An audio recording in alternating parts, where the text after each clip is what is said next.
So here's a couple of updates of what I've been working on. I have a camping trip coming up in the mountains this weekend, and then I also have to prepare for my Nova Scotia trip where I'm going to drive from North Carolina to Nova Scotia over the holiday, possibly all the way out to Newfoundland, taking the ferry, and then back again. So I've got a bunch of different things that I'm working on. One of them is actually how to vent my Jeep. And I got this idea off of another YouTuber. I'm trying to find that video so that I can give the guy credit. He was a guy who was living in his Jeep JK, I believe.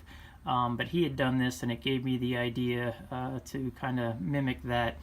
And I'm also going to do a separate video on this, on how I put these together, and then also how I mount them in the windows, and how I get them so that they're easy to remove and put in the evenings. So the idea is that these smaller ones will vent the air out, especially when I'm sleeping at night and I don't want the humidity to build up. And then these larger ones will be strung together or attached together, and then these will bring air from outside in during the summers when I need some cool air.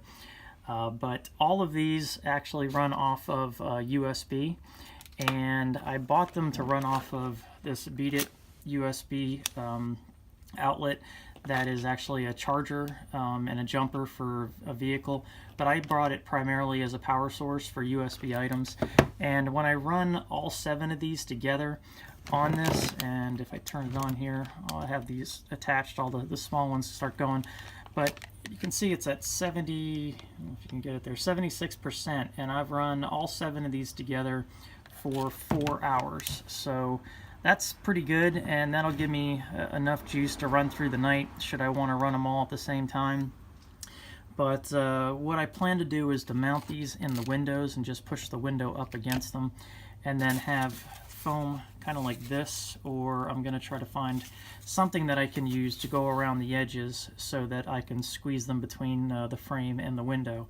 And then also on the side, since there's going to be a gap, I'm going to use blocks, or I don't know, weather stripping or something that I can attach here on the sides, and then kind of pull it all together.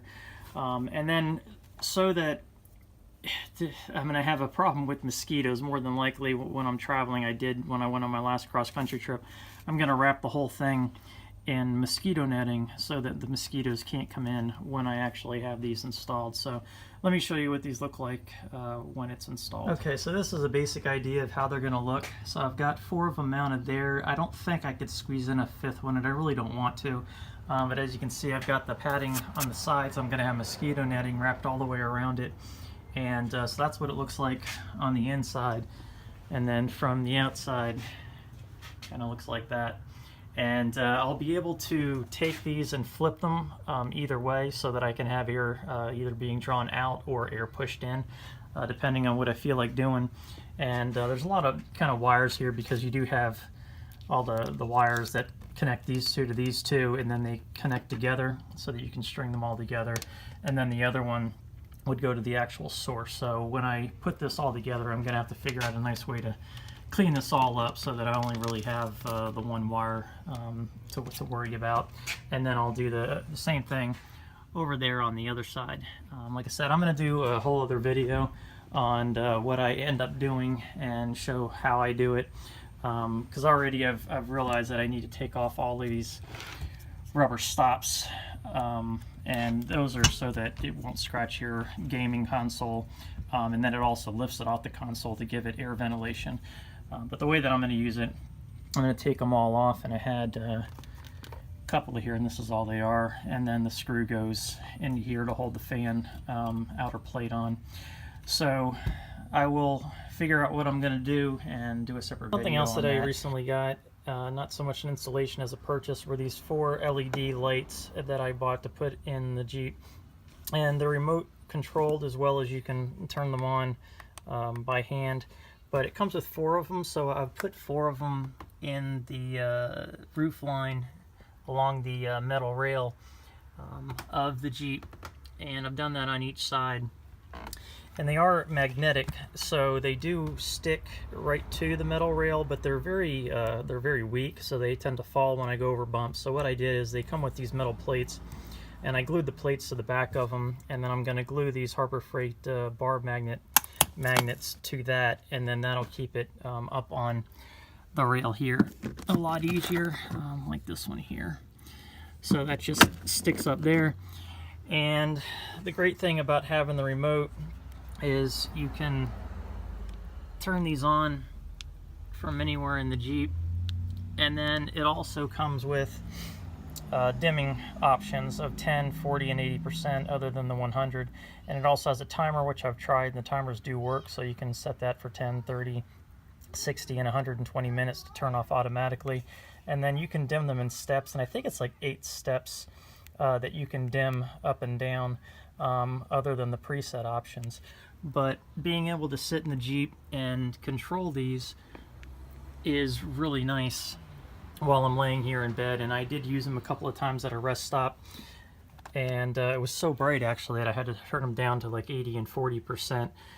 But they do run off of 3 AAA batteries. I haven't noticed that they've dimmed hardly at all yet, and I've used them a few times, and I'll plan on using them again this weekend. So that's just something else that I picked up that I highly recommend. I'll try to find that product and leave the link below. Since it was Black Friday, I went ahead and also bought a new set of tires. These are 33" by 12.5, and they worked out really well for me in the past. I have over 40,000 miles on these, and there's still quite a bit of tread on them, but I want brand new tires to go up to Nova Scotia with, because it might snow, there's going to be some ice, and I'd rather have new tires than ones that are somewhat worn down. But I went ahead and got wheel and tire packages, because the wheels were only 40 bucks, and to have them spin balanced and mounted, they were only an additional, I think, $12 per tire. And I would have ended up paying, I don't know, $30-something to mount and balance and change out all my tires, and that would be each. So I just went ahead and had them do it for me, and just ship them to me like that, so I can just go ahead and install them. And since I have a new tire hanging on the back, I only bought 3 wheels and tires, because I'm going to put that on the ground along with the other 3 new ones, and then I'm going to take one of these used ones and put it back here. Since there's still plenty of tread on it, I don't really need to have a brand new tire hanging off the back.